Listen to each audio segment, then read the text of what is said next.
क्या आप जानते हैं कि हमारे सौर मंडल में एक ऐसा मेहमान आया है जो शायद किसी दूसरे तारे के परिवार से है।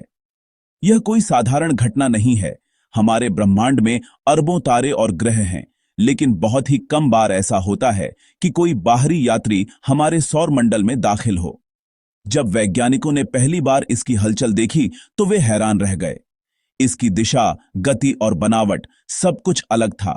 यह अरबों किलोमीटर का सफर तय करके हम तक पहुंचा है और वैज्ञानिकों के लिए एक रहस्य बन गया है। सोचिए, यह कितनी दूर से आया होगा, शायद किसी अनजान तारे के पास से या फिर किसी और सौरमंडल से। इसकी यात्रा में इसे न जाने कितने ग्रहों, धूल और गैस के बादलों से गुजरना पड़ा होगा। यह कोई आम धूमकेतु या एस्टेरॉयड नहीं है।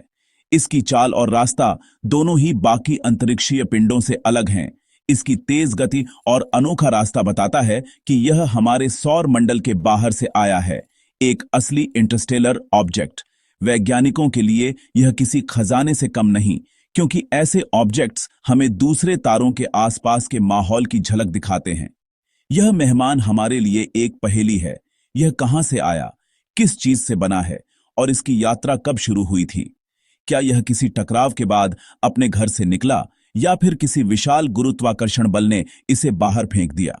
ऐसे सवालों के जवाब ढूंढना वैज्ञानिकों के लिए बेहद रोमांचक है। हर नई जानकारी, हर नया डेटा उन्हें इस रहस्य के और करीब ले जाता है। इस रहस्यमयी यात्री का नाम 3I एटलस रखा गया है।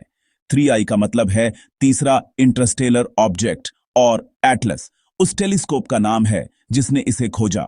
यह तीसरा इंटरस्टेलर ऑब्जेक्ट है जिसे इंसानों ने खोजा है। इससे पहले ओमुअमुआ और बोरिसोव नाम के दो और मेहमान हमारे सौर मंडल से होकर गुजर चुके हैं।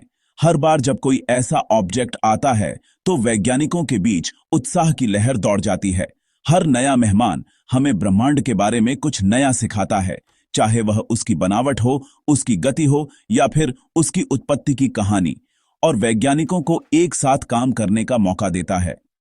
ऐसे इंटरस्टेलर मेहमान हमें यह भी याद दिलाते हैं कि हमारा सौर मंडल भी एक विशाल ब्रह्मांड का हिस्सा है और वहां से आने वाले हर संदेश में अनगिनत रहस्य छुपे हैं। 3I एटलस एक ऐसी खगोलीय वस्तु है जो हमारे सौर मंडल के बाहर किसी दूसरे तारे के सिस्टम से आई है। यह एक अद्वितीय घटना है क्योंकि यह हमारे सौर मंडल के बाहर से आने वाली तीसरी झात वस्तु है। इसे इंटरस्टेलर ऑब्जेक्ट कहा जाता है। इसका मतलब है कि यह वस्तु हमारे सौर मंडल के बाहर से आई है और यह हमारे खगोलविदों के लिए एक बहुत ही रोमांचक खोज है। हमारे सौर मंडल की चीजें सूरज के चारों ओर घूमती हैं, लेकिन 3I एटलस सूरज के गुरुत्वाकर्षण से बंधा नहीं है। यह एक स्वतंत्र यात्री है जो अपने रास्ते पर चलता है। यह तेजी से आया है और जल्द ही हमेशा के लिए चला जाएगा। इसकी गति और दिशा इसे हमारे सौर मंडल से बाहर की ओर ले जा रही है। 3I में 3 का मतलब है तीसरा इंटरस्टेलर ऑब्जेक्ट और I का मतलब इंटरस्टेलर। यह नामकरण प्रणाली वैज्ञानिकों को इन वस्तुओं को वर्गीकृत करने में मदद करती है। इससे पहले 1I ओमुअमुआ और 2I बोरिसोव खोजे जा चुके हैं। ये दोनों वस्तुएं भी हमारे सौर मंडल के बाहर से आई थीं और उन्होंने खगोलविदों को बहुत कुछ सिखाया। इसकी असली बनावट अभी भी रहस्य है। शायद यह बर्फ, धूल और चट्टानों का बना हो, लेकिन वैज्ञानिक इसकी जांच में जुटे हैं। यह जानना महत्वपूर्ण है कि यह किस चीज से बना है, क्योंकि इससे हमें अंतरिक्ष के बारे में और जानकारी मिल सकती है। इसकी यात्रा अरबों साल लंबी हो सकती है। यह सोचकर ही रोमांच होता है कि यह वस्तु कितने समय से अंतरिक्ष में सफर कर रही है और कितनी दूर से आई है। सोचिए, यह कितने समय से अकेले अंतरिक्ष में सफर कर रहा होगा। यह एक अद्वितीय अवसर है कि हम इसे देख पा रहे हैं और इसके बारे में जानने का मौका मिल रहा है। अब यह हमारे पास है और वैज्ञानिक इसके रहस्यों को जानने के लिए तैयार हैं। यह खोज हमें अंतरिक्ष के बारे में और अधिक जानने का अवसर देती है और हमें यह समझने में मदद करती है कि हमारे सौरमंडल के बाहर क्या हो रहा है। 3I एटलस की खोज 22 अक्टूबर 2025 को एटलस नाम के टेलीस्कोप सिस्टम ने की थी, जो हवाई और चिली में स्थित है। एटलस का मुख्य काम ऐसे एस्टेरॉयड और धूमकेतुओं पर नजर रखना है जो धरती के करीब आ सकते हैं। जब पहली बार इसे देखा गया तो यह एक धुंधले धब्बे जैसा दिखा, लेकिन इसकी गति और रास्ता देखकर वैज्ञानिक हैरान रह गए। इसकी गति इतनी तेज थी कि यह सूरज के गुरुत्वाकर्षण में बंधा नहीं रह सकता था। इसका रास्ता भी सामान्य धूमकेतुओं जैसा नहीं था। माइनर प्लैनेट सेंटर ने इसकी पुष्टि की और इसे 3I ATLAS नाम दिया। ATLAS सिस्टम ने समय पर इसकी खोज कर हमें ब्रह्मांड के रहस्यों को समझने का एक और मौका दिया है। वैज्ञानिकों के बीच इन दिनों एक दिलचस्प बहस चल रही है कि 3I ATLAS असल में क्या है। क्या यह सच में एक धूमकेतु है या फिर कोई और रहस्यमयी अंतरिक्षीय वस्तु? इस सवाल ने खगोलविदों की जिज्ञासा को और भी बढ़ा दिया है। शुरुआती संकेतों के आधार पर वैज्ञानिकों को लगता है कि यह पिंड एक धूमकेतु जैसा व्यवहार कर रहा है। जब इसे पहली बार देखा गया तो इसकी गति और दिशा ने सबका ध्यान खींचा।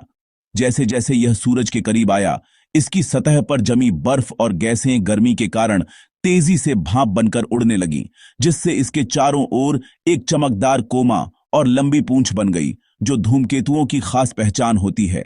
लेकिन कुछ वैज्ञानिकों का मानना है कि यह सिर्फ आम धूमकेतु नहीं, बल्कि नाइट्रोजन आइसबर्ग का टुकड़ा भी हो सकता है, जो अंतरिक्ष में बहुत दुर्लभ है।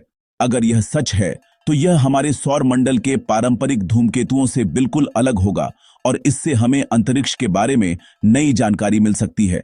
इसकी असली बनावट और रासायनिक संरचना जानने के लिए वैज्ञानिक स्पेक्ट्रोस्कोपी जैसी आधुनिक तकनीकों का सहारा ले रहे हैं, जिससे यह पता चल सके कि इसमें कौन कौन से रसायन और तत्व मौजूद हैं और क्या यह किसी अनजाने ग्रह या तारे के सिस्टम से आया है। इन जानकारियों से हम यह भी समझ सकते हैं कि जिस तारे के सिस्टम से यह पिंड आया है, वहां के पर्यावरण और परिस्थितियां कैसी रही होंगी। इससे हमें ब्रह्मांड के अन्य हिस्सों में जीवन की संभावनाओं और ग्रहों के विकास के बारे में भी सुराग मिल सकते हैं। फिलहाल ज्यादातर सबूत इसे एक धूमकेतु जैसा पिंड ही बताते हैं, लेकिन वैज्ञानिकों की खोज जारी है। हो सकता है कि इसमें कुछ ऐसे अनोखे तत्व या यौगिक छिपे हों जो आज तक किसी और धूमकेतु में नहीं मिले। यही वजह है कि 3I ATLAS वैज्ञानिकों के लिए एक रहस्य बना हुआ है और इसकी खोज हमें अंतरिक्ष के और भी गहरे रहस्यों तक ले जा सकती है। सबसे जरूरी बात, 3I ATLAS से धरती को कोई खतरा नहीं है। यह हमारे ग्रह से बहुत दूर से गुजरेगा। वैज्ञानिकों ने इसके रास्ते का सटीक अनुमान लगाया है। यह सूरज का चक्कर लगाकर वापस अंतरिक्ष में चला जाएगा। इसका रास्ता हाइपरबोलिक ऑर्बिट है, जो बताता है कि यह हमारे सौर मंडल का हिस्सा नहीं है। यह लगभग 40 किलोमीटर प्रति सेकंड की अविश्वसनीय गति से यात्रा कर रहा है। यह धरती के सबसे करीब भी करोड़ों किलोमीटर दूर रहेगा, इसलिए टकराव की कोई संभावना नहीं है। वैज्ञानिक इसके पथ का विश्लेषण कर रहे हैं ताकि पता चल सके कि यह किस दिशा से आया है। 3I ATLAS आम लोगों के लिए नंगी आंखों से दिखाई नहीं देगा। यह बहुत धुंधला और छोटा है। इसे देखने के लिए एक अच्छी क्वालिटी की टेलीस्कोप की जरूरत पड़ेगी। शौकिया खगोलविद इसे ट्रैक कर सकते हैं, खासकर जब आसमान साफ और अंधेरा हो। पेशेवर वेधशालाएं जैसे हबल और जेम्स वेब टेलीस्कोप इसकी शानदार तस्वीरें ले रही हैं। ये तस्वीरें ऑनलाइन उपलब्ध होती हैं, जिससे आम लोग भी इस घटना का हिस्सा बन सकते हैं। विज्ञान और तकनीक की मदद से हम इस मेहमान की यात्रा को देख और समझ सकते हैं। वैज्ञानिकों के लिए 3I ATLAS की खोज एक अनमोल मौका है। यह हमें सीधे दूसरे सौर मंडल का नमूना दे रहा है। इससे हम जान सकते हैं कि दूसरे तारे और उनके सिस्टम कैसे बनते हैं। अब हम 3I ATLAS की बनावट और व्यवहार की तुलना अपने धूमकेतुओं से कर सकते हैं। क्या यह हमारे जैसा है या बिल्कुल अलग? वैज्ञानिक यह भी देख रहे हैं कि इसमें पानी है या नहीं, जिससे जीवन के लिए जरूरी तत्वों के बारे में पता चल सकता है। यह तीसरा इंटरस्टेलर ऑब्जेक्ट है और हर नया ऑब्जेक्ट हमें ब्रह्मांड की बेहतर समझ देता है। जितने ज्यादा ऐसे ऑब्जेक्ट्स मिलेंगे, उतना ही हम जान पाएंगे कि वे कितने आम या अनोखे हैं। भारत और आईएसआरओ ऐसी खोजों में अहम भूमिका निभा सकते हैं। हमारे पास शक्तिशाली दूरबीनें हैं, जैसे देवस्थल की डियोट। इन दूरबीनों से 3i एटलस जैसे ऑब्जेक्ट्स का डेटा इकट्ठा किया जा सकता है। आईएसआरओ भविष्य में अपना स्पेस टेलीस्कोप बनाने की योजना बना रहा है, जिससे हम ऐसे ऑब्जेक्ट्स को और करीब से देख सकेंगे। भारतीय वैज्ञानिक अंतर्राष्ट्रीय टीमों के साथ मिलकर काम कर सकते हैं और डेटा साझा कर सकते हैं। भारत की भौगोलिक स्थिति भी फायदेमंद है, जिससे 24 घंटे ऑन ऑब्जेक्ट पर नजर रखी जा सकती है। यह खोज भारत के युवाओं को विज्ञान और अंतरिक्ष में करियर के लिए प्रेरित कर सकती है। 3i एटलस जैसे मेहमान हमें याद दिलाते हैं कि ब्रह्मांड कितना विशाल और रहस्यमयी है। हर इंटरस्टेलर ऑब्जेक्ट हमें अनजान दुनिया की एक झलक देता है और हमारी जिज्ञासा को बढ़ाता है। यह खोज इंसान की जानने की इच्छा और विज्ञान की ताकत का प्रतीक है। भविष्य में बेहतर तकनीक से हम और भी इंटरस्टेलर मेहमान खोज पाएंगे। शायद एक दिन उन पर मिशन भी भेज सकेंगे। 3i एटलस हमें सिखाता है कि हम ब्रह्मांड में अकेले नहीं हैं और मिलकर काम करना जरूरी है। हर नई खोज हमें खुद को और ब्रह्मांड को बेहतर समझने का मौका देती है।